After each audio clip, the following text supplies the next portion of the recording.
Hello बच्चों, सभी को good morning. BHU CHS 9th and 11th के लिए हिंदी व्याकरण वाक्यांश के लिए एक शब्द आज हम लाए हैं। कंप्लीट रिवीजन कराने वाले हैं। वह सवाल जो CHS परीक्षा में हर बार पूछे जाते हैं वही हम लेकर आते हैं। और आप लोग हमारे चैनल को सब्सक्राइब करके लाइक कर लीजिए और बेल आइकन का ऑल पे सेट कर लीजिए ताकि हमारे आने वाली नोटिफिकेशन सबसे पहले आपके पास पहुँचे। तो चलिए हम स्टार्ट करते हैं वीडियो। उससे पहले मैं आपको बता दूं कि BHU CHS इंट्रेंस एग्ज़ाम का एडमिट कार्ड आ गया है। एडमिट कार्ड कैसे डाउनलोड करें उसको मैं आपको शॉर्ट में प्रोवाइड कर दूंगा और आप जाकर देख लीजिएगा। तो चलिए हम वीडियो स्टार्ट करते हैं और आप लोग लाइक सब्सक्राइब शेयर कर दीजिए क्योंकि मैंने वीडियो में बोलते नहीं हैं हम वीडियो में। तो हम चलिए वीडियो स्टार्ट करते हैं।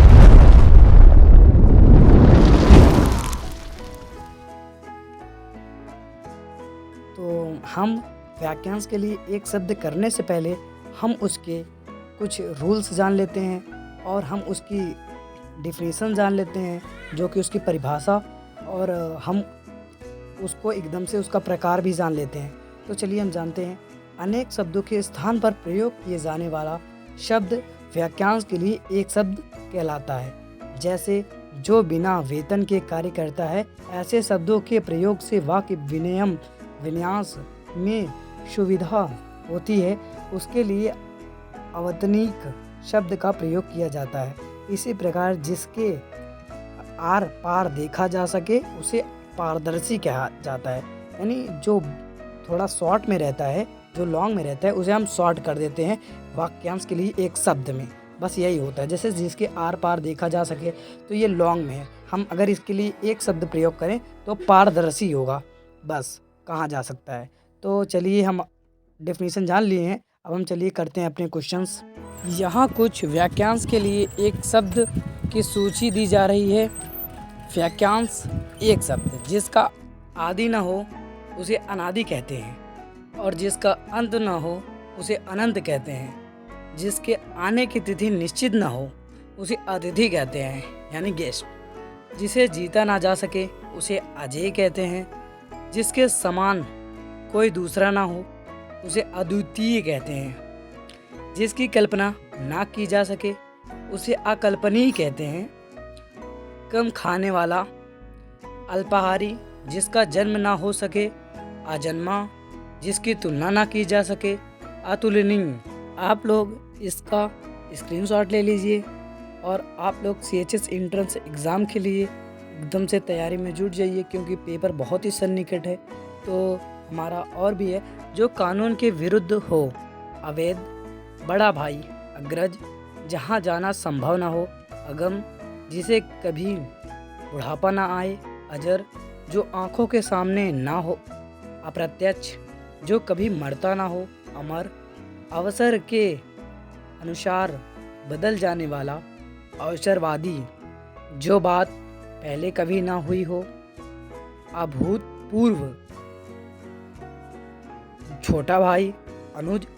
जो वाणी द्वारा व्यक्त ना किया जा सके उसे अनिवार्चनीय कहते हैं। अपनी प्रशंसा करने वाला। जो स्वयं प्रशंसा अपनी खुद को करता है उसे आत्मसालगी कहते हैं। ईश्वर में विश्वास रखने वाला आस्तिक। आदि से अंत तक अज्ञो पंथ। आलोचना करने वाला उसे आलोचक कहते हैं। जो उपकार को याद नहीं रखता उसे कृत्यान कहते हैं। जो स्मरण करने योग्य है स्मरणीय कहते हैं। जो धीरज रखता है उसे धैर्यवान कहते हैं। जो जानना चाहता है उसे जिज्ञासु कहते हैं। जो भेदा ना जा सके उसे अभेद कहते हैं। जिसका भेद नहीं हो सकता अभेद कहते हैं। और जो मोक्ष की इच्छा रखता है मुमुक्षु कहते हैं। जो कम जानता है अल्पाज्ञ कहते हैं उसे। तो हम इसी प्रकार से और भी आपको कराते रहेंगे। मैं अभी और आपको देता हूँ। तो हमारे सामने कुछ और आ चुके हैं। जो सब कुछ जानता है उसे सर्वज्ञ कहते हैं। जिसके हाथ में वीणा है उसे वीणापड़ी कहते हैं। जिसके हाथ में चक्र है चक्रपड़ी कहते हैं। जिसके सिर पर चंद्रमा है उसे चंद्रशेखर कहते हैं। जिसके आर पार देखा जा सके पारदर्शी कहते हैं। जिसके आर पार नहीं देखा जा सके उसे अपारदर्शी कहते हैं। ईश्वर में विश्वास नहीं रखने वाला नास्तिक। बहुत बोलने वाला वाचल। कम बोलने वाला मितभाषी। मधुर बोलने वाला मृतभाषी। हृदय में दया नहीं रखने वाला निर्दय।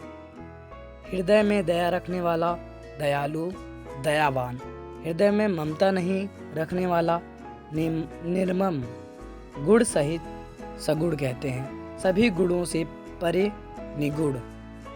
जो आसानी से प्राप्त हो सके उसे सुलभ कहते हैं। जो आसानी से ना प्राप्त हो सके उसे दुर्लभ कहते हैं। जिसका कोई शत्रु ना हो अजात शत्रु। जिसमें शत्रुओं का नाश किया हो शत्रुधन। पृथ्वी से संबंधित पृथ्वी। सूर्य से संबंधित शौर्य। प्राकृतिक से संबंधित प्राकृतिक। स्वेद से उत्पन्न स्वेदज। पिंड से उत्पन्न पिंडज। जल से उत्पन्न जलज। साहित्य से संबंधित साहित्यकार। साहित्य से संबंधित साहित्यकार। इतिहास से संबंधित ऐतिहासिककार। भूगोल से संबंधित भौगोलिक। राजनीतिक से संबंधित राजनीतिक। इंद्रियों को जीतने वाला इंद्रजीत। कुंती का पुत्र कौंतेय। सुमित्रा का पुत्र सौमित्र। राधा का पुत्र राधेय। शिव का उपासक शैव। विष्णु का उपासक वैष्णव। शक्ति का उपासक शक्त। आशा से अधिक आशातीत। कल्पना से अधिक अल्पनातीत। समय से आगे का कलातीत। जो दूसरे का भला चाहता है परमार्थी। जो अपना भला चाहता है स्वार्थी। जो पढ़ना लिखना जानता है साक्षर। जो पढ़ना लिखना नहीं जानता है निरक्षर। जो मरना चाहता है मुमूर्ष। जो जीना चाहता है जीवीसु। प्यासा के इच्छा रखने वाला पिपासु। जो जीतने की इच्छा रखता है विजिघिषु। जो युद्ध की इच्छा रखता है युयुत्सो। जो युद्ध में स्थिर रहता है युधिष्ठिर। जो इंद्रियों के ज्ञान से परे है इंद्रियातीत। जो सब जगत व्याप्त है सर्वव्यापी। सब कुछ खाने वाला सर्वभक्षी। जो वर्णन से परे हो वर्णातीत। नींद पर विजय पाने वाला गुड़ाकेश। जिसको वश में करना कठिन हो दूरदर्शो। कम खर्च करने वाला मितव्ययी। पृथ्वी पर चलने वाला भूचर। नभ में चलने वाला नभचर। जल में विचरण करने वाला जलचर। रात में विचरण करने वाला रजनीचर। जो देखने योग्य हो दर्शनीय। प्राप्त करने की अभिलाषा परीक्षा। जिसकी परीक्षा ली गई हो परीक्षित। प्रार्थना करने योग्य प्रार्थनीय। जिसमें निमृत न हो प्रगल्भ। तैरने की इच्छा रखने वाला तितिसु। भोजन की इच्छा रखने वाला बुभुक्षु। यश की इच्छा रखने वाला बुभुक्षक। यज्ञ करने वाला यज्ञिष्णु। जिसका विलोप हो गया हो विलुप्त। क्षमा करने योग्य क्षम्य। जो कुछ उपाय ना कर सके निरुपाय। बिना आश्रय का निराश्रय। बिना आधार का निराधार। जिससे कोई आपत्ति ना हो निरापद। जिसमें किसी प्रकार का संदेह ना हो उसे निस्संदेह कहते हैं। जिसने देवत्व प्राप्त किया हो देवायात। जिसकी चर्चा की जाती है चर्चित। परीक्षा में उत्तीर्ण नहीं होने वाला अनुत्तीर्ण। संगीत का ज्ञान रखने वाला संगीतज्ञ। अपने ऊपर निर्भर रहने वाला आत्मनिर्भर। हित चाहने वाला हितैषी। जिसकी चिंता नहीं हो सकी अचिंत्य।